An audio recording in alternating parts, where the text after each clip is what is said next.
बिस्मिल्लाहिर्रहमानिर्रहीम। Dear students, welcome back. मैं उम्मीद करता हूँ आप सब खैरियत से होंगे और एग्ज़ाम आने वाले हैं, तैयारी करनी है आपने जम के।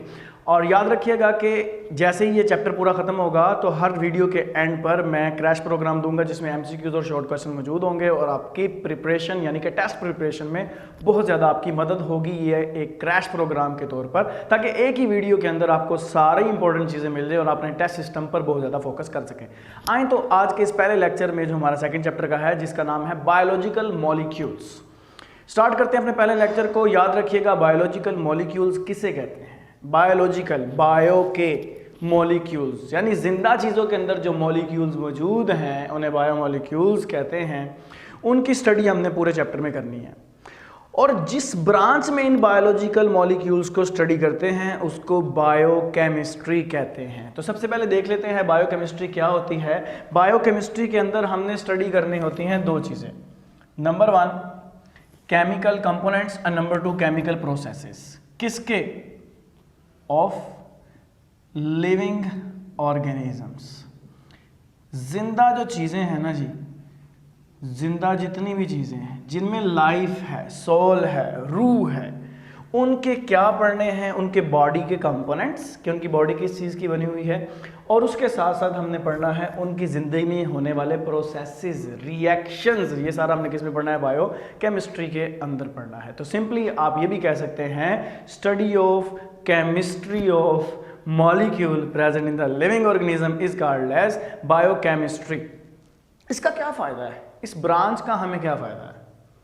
ये हेल्प करती है एनाटॉमी और फिजियोलॉजी को स्टडी करने में। एनाटॉमी स्ट्रक्चर जो इंटरनल है उसकी स्टडी को कहते हैं। फिजियोलॉजी डिफरेंट प्रोसेसेस, फंक्शंस और रिएक्शंस जो बॉडी के अंदर हो रहे होते हैं, प्रोसेसेस जिसे केमिकल प्रोसेसेस कहते हैं, वो हम फिजियोलॉजी में स्टडी करते हैं। जैसे कि हम फोटोसिंथेसिस को स्टडी कर सकते हैं प्लांट के अंदर, हम रेस्पिरेशन को स्टडी कर सकते हैं, डाइजेशन को स्टडी कर सकते हैं और एट दी एंड हम मसल की कॉन्ट्रैक्शन को भी स्टडी कर सकते हैं।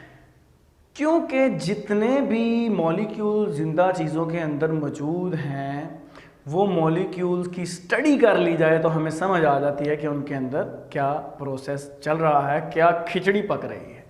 ओके, तो कंपाउंड्स की अगर बात करें तो कंपाउंड्स दो तरह के होते हैं, याद रखिएगा।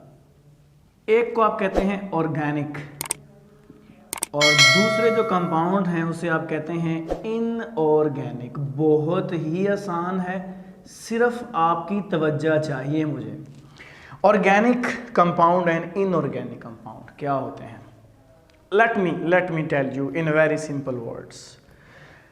हमने पढ़ा हुआ है ऑर्गेनिक केमिस्ट्री ऐसी केमिस्ट्री होती है जिसमें हम हाइड्रोकार्बन के बारे में पढ़ते हैं, उनके डेरिवेटिव के बारे में पढ़ते हैं। हमने जो आपसे प्रीवियस क्लासेस उसमें आपने पढ़ा है। तो ऑर्गेनिक कंपाउंड क्या होते हैं? कार्बन और हाइड्रोजन के कंपाउंड, जिसे आप कहते हैं हाइड्रोकार्बन्स। ठीक है जी। और इसके साथ साथ हाइड्रोकार्बन से जो कंपाउंड बनते हैं, यानी हाइड्रोकार्बन से जो कंपाउंड ड्राइव होते हैं, उन्हें कहते हैं हाइड्रोकार्बन के डेरिवेटिव। वो भी हम ऑर्गेनिक केमिस्ट्री के अंदर पढ़ते हैं और उन्हें ऑर्गेनिक कंपाउंड कहते हैं। सो ऑर्गेनिक कंपाउंड क्या होते हैं? Compound of carbon and hydrogen. और अगर कह दिया जाए covalent compound of carbon and hydrogen, यानी कार्बन और हाइड्रोजन के दरमियान जो बॉन्ड होता है वो कोवलेंट बॉन्ड होता है। ओके, फिर बात करते हैं इनऑर्गेनिक की। उससे पहले ऑर्गेनिक कंपाउंड की एग्जांपल अगर देख ली जाए तो इसमें हमारे पास कौन सी एग्जांपल आती हैं? हम सर से लेकर पांव तक प्रोटीन के बने हुए हैं और ये प्रोटीन क्या है? ऑर्गेनिक कंपाउंड है। ठीक है, लिपिड्स, ऑयल्स और फैट्स, ये भी क्या है? सारे ये भी ऑर्गेनिक कंपाउंड है। And many more, carbohydrate, nucleic acid.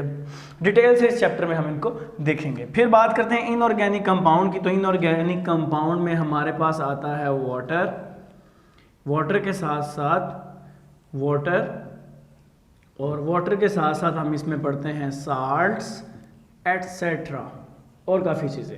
लेकिन इनऑर्गेनिक कंपाउंड होते क्या हैं? सारे कंपाउंड भाई सिवाय हाइड्रोकार्बन के। ऑर्गेनिक कंपाउंड कौन से होते हैं?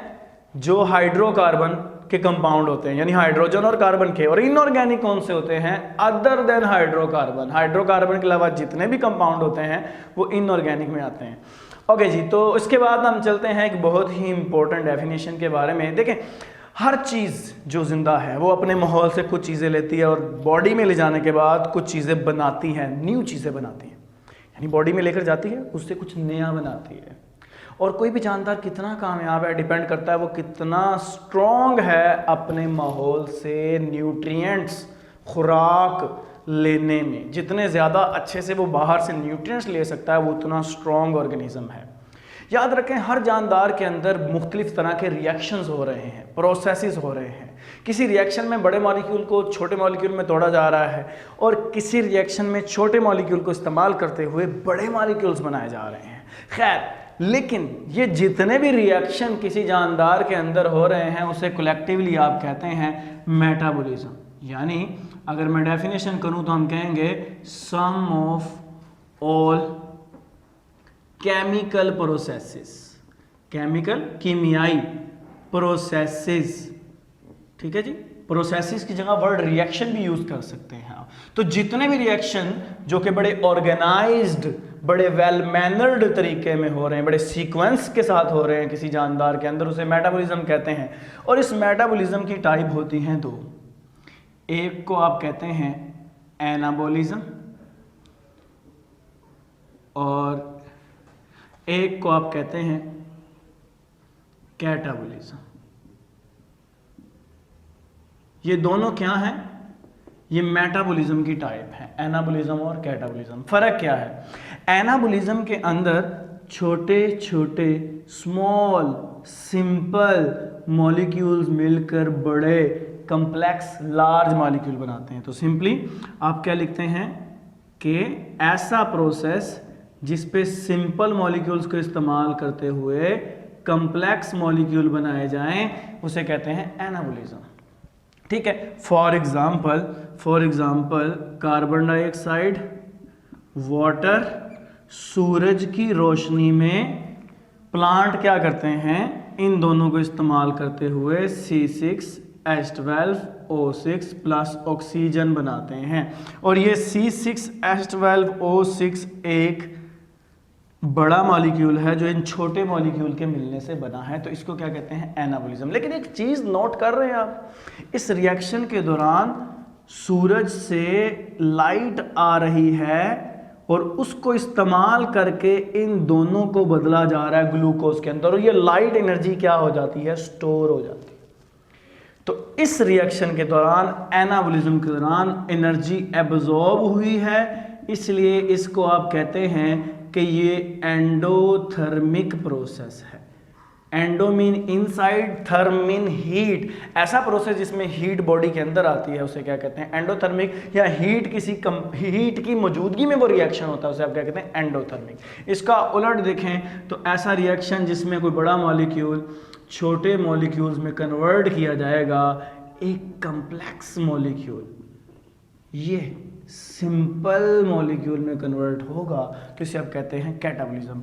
और इसको तोड़ दिया जाता है, ब्रेक डाउन की जाती है, यानी complex molecule broken down to form simple molecule. और ये जो सिंपल मॉलिक्यूल बने हैं ना, जैसे ही आप इसको तोड़ते हैं तो तोड़ने के दौरान एनर्जी रिलीज होती है। खैर, इसकी एग्जांपल भी देखते हैं। इसकी एग्जांपल है रेस्पिरेशन। रेस्पिरेशन के दौरान C6H12O6 जो कि जानदार है, यानी हमारी बॉडी के अंदर मौजूद है, ग्लूकोज खुराक का हिस्सा होती है, ऑक्सीजन की मौजूदगी में तोड़ा जाता है और इससे तोड़कर बनता क्या है? कार्बन डाइऑक्साइड, वाटर, और उसके साथ साथ क्या बनता है? एनर्जी। और इस एनर्जी को इस्तेमाल करते हुए हम अपनी ज़िंदगी के मुख्तलिफ काम करते हैं। दोनों रिएक्शंस को देखें, एक में एनर्जी आ रही है, महफूज हो रही है, बड़ा मॉलिक्यूल बन रहा है, और एक में एनर्जी जो महफूज थी, तोड़ा गया, वो एनर्जी निकल जाती है। जब कोई एनर्जी निकल जाती है तो इसको आप कहते हैं एक्सोथर्मिक प्रोसेस। एक्सोथर्मिक प्रोसेस वो होता है जिसमें से हीट निकलती है। So catabolism is a exothermic process. ये इनकी एग्जांपल भी मौजूद है। होपफुली आज का लेक्चर आपको समझ आया होगा। इंशाल्लाह ताला अगले लेक्चर में मिलेंगे, तब तक अपना ख्याल रखिएगा। फी अमानिल्लाह।